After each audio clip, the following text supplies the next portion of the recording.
வணக்கம் நண்பர்களே, நம்ம லைட் இன்ஃபோ தமிழ் சேனலுக்கு உங்களை அன்புடன் வரவேற்கிறோம். இந்த சீரீஸில் நாம் முழுமையாக மைக்ரோசாஃப்ட் ஆஃபீஸை பற்றி கற்றுக்கொள்ள போகிறோம். இந்த மைக்ரோசாஃப்ட் ஆஃபீஸ்ன்றது ஒரு சாஃப்ட்வேர் பேக்கேஜ்னு சொல்லுவாங்க. அதாவது Microsoft word, Microsoft Excel, Microsoft power point, Outlook, Microsoft access, இந்த 5 பேக்கேஜ் சேர்ந்தது தான் மைக்ரோசாஃப்ட் ஆஃபீஸ்ன்னு சொல்லுவாங்க. இந்த மைக்ரோசாஃப்ட்டை யூஸ் பண்ணி நம்ம டாக்குமெண்ட்ஸ் ரெடி பண்ணலாம், கால்குலேஷன் பண்ணலாம். இல்லை நீங்கள் எங்கேயாவது ப்ராஜெக்ட் ஒர்க் போகிறீங்க அப்படின்னா உங்கள் ப்ராடக்டை பற்றி ஏதாவது சொல்லணுன்னா ப்ரெசன்டேஷன் எல்லாம் க்ரியேட் பண்ணுறதுக்கு இது ரொம்ப யூஸ்ஃபுல்லாக இருக்கும். இந்த மைக்ரோசாஃப்ட் ஆஃபீஸை நீங்கள் தெரிஞ்சுக்கிறதுனால நம்மளுக்கு தேவையான டாக்குமெண்ட்டை ஈஸியாக டைப் பண்ணி பிரிண்ட் அவுட் எடுத்துக்கலாம். இந்த வீடியோவில் முழுவதும் மைக்ரோசாஃப்ட் ஆஃபீஸோட இன்ட்ரொடக்ஷன் ஃபுல்லாக உங்களுக்கு நான் சொல்ல போகிறேன். வாங்க வீடியோக்குள்ளே போகலாம். இந்த மைக்ரோசாஃப்ட் ஆஃபீஸ் என்ன அப்படின்னா இன்டகிரேட்டட் சாஃப்ட்வேர் சூட் அப்படின்னு சொல்லுவாங்க. இன்டகிரேட்டட் சாஃப்ட்வேர் சூட் அப்படின்னு ஏன் சொல்கிறாங்க அப்படின்னா, இப்போ நீங்கள் மைக்ரோசாஃப்ட் வேர்டில் நீங்கள் ஒரு காரியத்தை டைப் பண்ணிகிட்டு இருக்கீங்க அப்படின்னா, ஒரு சார்ட் மாதிரி எக்ஸலில் நீங்கள் செஞ்சு வச்சுருந்தீங்கன்னா அந்த எக்ஸல் சார்ட்டை நீங்கள் என்ன கொண்டு வந்துக்கலாம்னா மைக்ரோசாஃப்ட் வேர்டில் கொண்டு வந்துக்கலாம். அதே மாதிரி பவர் பாயிண்டில் வேர்டில் பண்ண கண்டென்ட்டை நீங்கள் என்ன பண்ணிக்கலாம், யூஸ் பண்ணிக்கலாம்.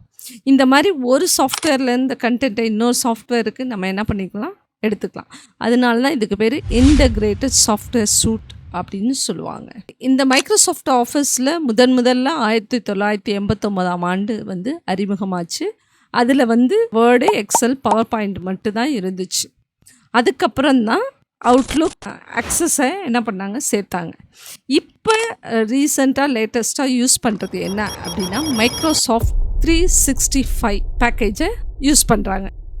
முன்னாடி இருந்த சாஃப்ட்வேர்ஸ் எல்லாம் என்னன்னா, இப்போ நீங்கள் கம்ப்யூட்டரில் எந்த கம்ப்யூட்டரில் நீங்கள் ஒரு டாக்குமெண்ட்டை க்ரியேட் பண்ணுறீங்களோ அந்த கம்ப்யூட்டரில் மட்டும்தான் நீங்கள் என்ன பண்ணணும், எந்த மாடிஃபிகேஷன் பண்ணாலும் அந்த கம்ப்யூட்டரில் தான் நீங்கள் சேவ் பண்ணணும்.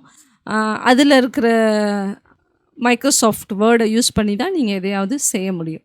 இப்போ ஃபார் எக்ஸாம்பிள், இப்போ மைக்ரோசாஃப்ட் ஆஃபீஸில் 2007 வெர்ஷன் நீங்கள் பண்ணிங்கன்னா இன்னொரு கம்ப்யூட்டரில் அந்த 2007 வெர்ஷன் இருந்துச்சுன்னா பண்ணலாம், இல்லைன்னா பண்ண முடியாது.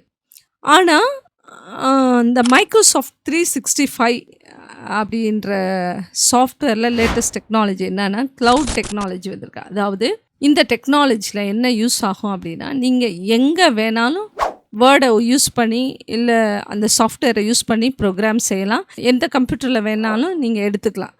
இது இன்னும் உங்களுக்கு புரிகிற மாதிரி சொல்லணுன்னா, இது ஒரு ஆன்லைன் ஒர்க்கிங்னே சொல்லலாம். இப்போ ஒரு டீம் ஒர்க்கு செய்கிறீங்க, ஒரு ப்ராஜெக்டை ஒரு 5 பேர் 10 பேர் செய்கிறீங்க அப்படின்னா, நீங்கள் இப்போ ஒரு கம்ப்யூட்டரில் ஒரு டாக்குமெண்ட் ரெடி பண்ணுறீங்க அப்படின்னா, ஒரு இன்ட்ரோடக்ஷன் ஒரு ஆள் ஒர்க் பண்ணிகிட்ருக்காங்க அப்படின்னா, மீதி உள்ள ஒரு கண்டென்ட்டை இன்னொரு ஆள் செய்யணும் அப்படின்னா, இன்னொருத்தவங்க செய்யணும் அப்படின்னா, இந்த க்ளவுட் டெக்னாலஜி மூலமாக என்ன பண்ணலான்னா, நீங்கள் செஞ்சிட்ருக்கும் போதே இதே டாக்குமெண்ட்டை எடுத்து இன்னொரு பர்சன் என்ன பண்ணலாம், வேறு கண்டென்ட்டை நீங்கள் க்ரியேட் பண்ணிக்கலாம். அப்போ இந்த க்ளவுட் டெக்னாலஜி மூலமாக எங்கே வேணாலும் எப்போ வேணாலும் நீங்கள் எடுத்து நீங்கள் என்ன பண்ணலாம், மாடிஃபை பண்ணிக்கலாம். நீங்கள் ஓப்பன் பண்ணிங்கன்னா அதிலே சாஃப்ட்வேர் இருக்கும், அதிலே நீங்கள் ஸ்டோர் பண்ணிக்கலாம். எந்த மாடிஃபிகேஷன் வேணாலும் செஞ்சுக்கலாம். நீங்கள் போய் இப்போ ஃபைலில் போய் சேவ் கொடுக்குற மாதிரிலாம் கொடுக்கணுன்னு அவசியம் இல்லை, அதுவே ஆட்டோவாக சேவ் ஆகிக்கிறோம். அப்புறம் எந்த டிவைசஸில் வேணாலும் நீங்கள் எடுத்து ஓப்பன் பண்ணி மாடிஃபிகேஷன் பண்ணிக்கலாம். இதுதான் க்ளவுட் டெக்னாலஜியோட ஒரு பெனிஃபிட். இதில் என்ன செக்யூரிட்டி பர்பஸ் அப்படின்னா, இந்த யூசர் பாஸ்வேர்டு இல்லாமல் யாருமே இந்த டாக்குமெண்ட்டை ஓப்பன் பண்ண முடியாது. யாருக்கெல்லாம் இந்த யூசர் பாஸ்வேர்டு தெரியுதோ அவங்க மட்டும் தான் ஓப்பன் பண்ண முடியும். நல்ல பாதுகாப்பானதாக இருக்கும். நீங்கள் இன்னொருத்தர் இந்த டாக்குமெண்ட்டை பார்க்கணுன்னா நீங்கள் பெர்மிஷன் கொடுக்காம இல்லை அவங்களோட ஐடியை நீங்கள் ஆட் பண்ணாமல் அவங்களால பார்க்க முடியாது. இது முக்கியமாக பிஸ்னஸ் யூஸுக்காக பயனுள்ளதாக இருக்கிறது. அடுத்து இதில் ஒன்று ஆட்டோமேஷன் ஏஐ ஃபியூச்சர்ஸும் இருக்குது. என்னன்னா, நீங்கள் கண்டென்ட் டைப் பண்ணுறீங்க அப்படின்னா அதுவே ஆட்டோ கரெக்ஷன் பண்ணிக்கிறோம்.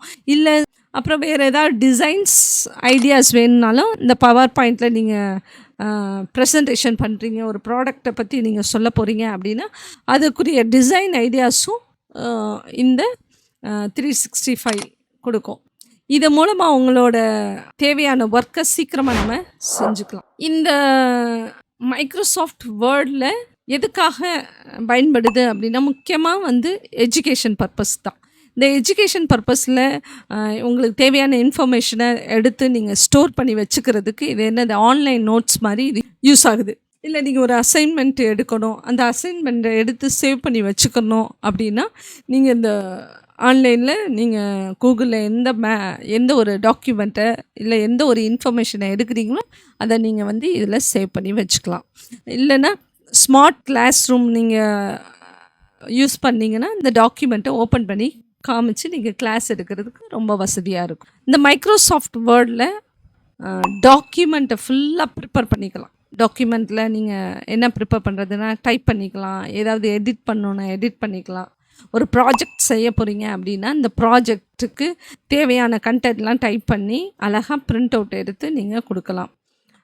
அது மாத்திரம் இல்லை, நீங்கள் எதாவது ரெஸ்யூம் ரெடி பண்ணாலும் ரெடி பண்ணிக்கலாம், லெட்டர் ரெடி பண்ணாலும் ரெடி பண்ணிக்கலாம். இது முக்கியமாக அடுத்தது என்னென்னா ஆஃபீஸில் இது முக்கியமாக யூஸ் ஆகும். ஏதாவது ரிப்போர்ட்ஸ் ரெடி பண்ணணும், இல்லை ஒரு டாக்குமெண்ட் ப்ரிப்பேர் பண்ணோம் அப்படின்னாலும் இது ரொம்ப யூஸ்ஃபுல்லாக இருக்கும். டேட்டாஸ் எல்லாம் ஸ்டோர் பண்ணி வச்சுக்கிறதுக்கு யூஸ் ஆகும். எந்த ஒரு கண்டென்ட்டை நீங்கள் இம்பார்ட்டண்ட்டான ஒரு கண்டென்ட்டை ஃபைல் பண்ணி வைக்கிறதுனாலும் இது ரொம்ப யூஸ்ஃபுல்லாக இருக்கும். பிஸ்னஸில் வந்து அக்கௌண்டிங் மெயின்டைன் பண்ணுறது, சேல்ஸ் ரிப்போர்ட்ஸ் எல்லாம் வந்து எடுத்து வச்சுக்கிறதுக்கும், இல்லை நீங்கள் ஒரு ப்ராடக்டை வந்து இன்ட்ரடியூஸ் பண்ணுறீங்க அப்படின்னா அவங்களுக்கு அந்த ப்ராடக்டை பற்றின டீட்டெயில்ஸை எக்ஸ்பிளைன் பண்ணுறதுக்கு இந்த ப்ரெசன்டேஷன்லாம் பண்ணுறதுக்கு உங்களுக்கு உதவியாக இருக்கும். நீங்கள் எஜுகேஷனில் பார்த்தீங்கன்னா கொஸ்டின்ஸ் எல்லாம் இதில் ப்ரிப்பேர் பண்ணுவாங்க. இந்த ப்ரிப்பேர் பண்ணுறதுக்கு இந்த மைக்ரோசாஃப்ட் வேர்டு யூஸ் பண்ணிக்கலாம். டேபிள் காலம்ஸ் ஏதாவது போடணுன்னாலும் போட்டுக்கலாம். எடிட்டிங் ரிலேட்டடான டாக்குமெண்ட்ஸ் எல்லாத்தையுமே இந்த இதில் நீங்கள் செஞ்சுக்கலாம். அடுத்தது மைக்ரோசாஃப்ட் எக்ஸல். இந்த மைக்ரோசாஃப்ட் எக்ஸல் எதுக்காக அப்படின்னா கால்குலேஷன் பர்பஸ். ஃபார் எக்ஸாம்பிள் இப்போ ஒரு 1000 ஸ்டூடெண்ட்ஸோட மார்க்ஸு நீங்கள் என்ட்ரி போட்டு டோட்டல் பண்ணணும் அப்படின்னா ஒவ்வொரு ஸ்டூடெண்ட்ஸ்க்காக உட்காந்து நீங்கள் போடுறதுக்கு பதிலாக இந்த மைக்ரோசாஃப்ட் எக்ஸலில் நீங்கள் ஃபுல்லாக மார்க்ஸ் என்ட்ரி பண்ணிங்கன்னா ஒருத்தருக்கு கால்குலேஷன் ஃபார்முலா போட்டால் போதும். எத்தனை 1000 பேருக்கோ அதுக்குரிய இதை வந்து ஒரு கர்சரை வச்சு இழுத்தா போதும். எல்லாருக்குரிய டோட்டல் மார்க்கு, பாஸ் மார்க்கா, ஃபெயில் மார்க்கா எல்லாத்தையுமே அதில் கால்குலேஷன் பண்ணிக்கலாம். அது மாத்திரம் இல்லை, டேட்டாவையும் சேவ் பண்ணுறதுக்காக இந்த மைக்ரோசாஃப்ட் எக்ஸல் யூஸ்ஃபுல்லாக இருக்கும். இப்போ பாப்புலேஷனும் ஒர்க்கு கனெக்ட் பண்ணோம் அப்படின்னா சென்சஸ் கனெக்ட் பண்ணுறதுக்கு கூட இந்த மைக்ரோசாஃப்ட் எக்ஸல் யூஸ் பண்ணி சார்ட்டை யூஸ் பண்ணி நம்ம என்ன பண்ணிக்கலாம், கண்டுபிடிச்சிக்கலாம். அடுத்து நம்ம பார்க்க போகிறது மைக்ரோசாஃப்ட் பவர் பாயிண்ட். இந்த மைக்ரோசாஃப்ட் பவர் பாயிண்ட் எதுக்காக முக்கியமாக யூஸ் ஆகுது அப்படின்னா ப்ரெசன்டேஷன். நீங்கள் ஏதாவது ஒரு செமினார்ஸ் எடுக்க போகிறீங்க, இல்லை பெரிய மீட்டிங்ஸ் போகிறீங்க அப்படின்னா உங்களுடைய காரியத்தை நீங்கள் தியரியாக நீங்கள் வாய்மொழியாக சொல்கிறதுக்கு பதிலாக பிக்சரை க்ரியேட் பண்ணி ஒரு ப்ரெசன்டேஷனாக க்ரியேட் பண்ணி நீங்கள் காமிக்கும்போது ஈஸியாக அவங்க அண்டர்ஸ்டாண்ட் பண்ணிக்குவாங்க. ஃபார் எக்ஸாம்பிள் இப்போ ஒரு புது ப்ராடக்டை நீங்கள் உருவாக்கியிருக்கீங்க அப்படின்னா அந்த ப்ராடக்டை பற்றி சொல்லணும் அப்படின்னா நீங்கள் அந்த ப்ராடக்டோட ஒர்க்கிங்கோட மாடல்ஸ் ஏதாவது இருந்துச்சுன்னா, பிக்சர் இருந்துச்சுன்னா நீங்கள் என்ன பண்ணணும், இந்த மைக்ரோசாஃப்ட் ப்ரெசன்டேஷனில் வச்சு ஒவ்வொரு பாயிண்ட்டாக நீங்கள் என்ன பண்ணலாம், எக்ஸ்பிளைன் பண்ணி காமிக்கலாம். இது வந்து மற்றவர்களுக்கு புரிந்து கொள்கிறதுக்கான ஒரு வாய்ப்பு இன்னும் அதிகமாக ஏற்படும். அடுத்து அவுட்லுக். மெயில் நீங்கள் அனுப்பணும் அப்படின்னா இந்த அவுட்லுக்கை நீங்கள் யூஸ் பண்ணிக்கலாம். அடுத்து மைக்ரோசாஃப்ட் அக்சஸ். இது எதுக்கான ஒன்லி டேட்டா மட்டும் ஸ்டோர் பண்ணி வச்சுக்கிறது. உங்களுக்கு புரிகிற மாதிரி சொல்லணுன்னா ஒரு ஸ்கூலில் இருக்குது அப்படின்னா ஸ்கூலில் எத்தனை ஸ்டூடெண்ட்ஸ் இருக்காங்க, அவங்க என்னென்ன ஸ்டாண்டர்ட் படிக்கிறாங்க அப்படின்ற டேட்டாவை மட்டும் ஸ்டோர் பண்ணி வைக்கிறதுக்கு தான் மைக்ரோசாஃப்ட் அக்சஸ்ன்னு யூஸ் பண்ணுறாங்க. ஸோ இந்த 5 சாஃப்ட்வேரும் இந்த Microsoft Word, Excel, PowerPoint, Outlook, Access இந்த டோட்டல் பேக்கேஜ் தான் என்னன்னு சொல்லுவாங்க, மைக்ரோசாஃப்ட் 365 அப்படின்னு சொல்லுவாங்க. இப்போ வந்து இந்த மைக்ரோசாஃப்ட் ஆஃபீஸ் வந்து ஸ்டூடெண்ட்ஸ்க்கு, எம்ப்ளாயீஸ்க்கு எங்கே ஒர்க் பண்ணுறாங்களோ அவங்களுக்கு ஒரு பேசிக் நாலேஜ் தேவை அப்படின்னா இந்த மைக்ரோசாஃப்ட் ஆஃபீஸ் தெரிஞ்சிருந்தால் உங்களுக்கு மிகவும் யூஸ்ஃபுல்லாக இருக்கும். இந்த மைக்ரோசாஃப்ட் ஆஃபீஸில் அந்த மைக்ரோசாஃப்ட் வேர்டில் நீங்கள் செய்த ப்ரோக்ராமை, டாக்குமெண்ட்டை நீங்கள் சேவ் பண்ணும்போது இந்த ஃபைல் டைப் எப்படி இருக்குன்னா .doc இல்லைன்னா docx அப்படின்னு சேவ் ஆகிருக்கும். ஸோ இதை வச்சு இது ஒரு வேர்டில் செஞ்ச டாக்குமெண்ட்டுன்னு நீங்கள் கண்டுபிடிச்சிக்கலாம்.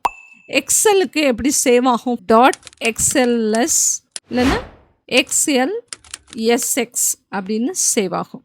பவர் பாயிண்ட் அப்படின்னா ஃபைல் எப்படி சேவ் ஆகும்னா டாட் பிபிடி இல்லைன்னா டாட் பிபிடி எக்ஸ்ன்னு சேவ் ஆகும். அக்சஸுக்கு ACCDB அப்படின்னு சேவ் ஆகும். ஸோ இந்த பேஸ் ஃபார்மெட்டை யூஸ் பண்ணி தான் நீங்கள் என்ன பண்ணிக்கலாம்னா இது வேர்டா எக்ஸலாக பவர் பாயிண்ட்டாக அக்சஸான தெரிஞ்சுக்கலாம். ஸோ டேட்டாவை பாதுகாப்பாக குறைஞ்ச சைஸில் நம்ம சேவ் பண்ணி வச்சுக்கிறதுக்கு இந்த மைக்ரோசாஃப்ட் ஆஃபீஸ் மிகவும் ஹெல்ப்ஃபுல்லாக இருக்குது. வரும் வீடியோஸில் ஒவ்வொன்றையும் உள்ளே இருக்க என்னென்ன ஆப்ஷனோ அப்படி கிளியராக நாங்கள் கற்றுக் கொடுக்க போகிறோம். அதை நீங்கள் தெளிவாக ஒவ்வொரு வீடியோவும் மிஸ் பண்ணாமல் எல்லாவற்றையும் கற்றுக்கொள்ளுங்கள். அடுத்த வீடியோவில் மைக்ரோசாஃப்ட் வேர்டை பற்றி நாம் கற்றுக்கொள்ளலாம். நன்றி, வணக்கம்.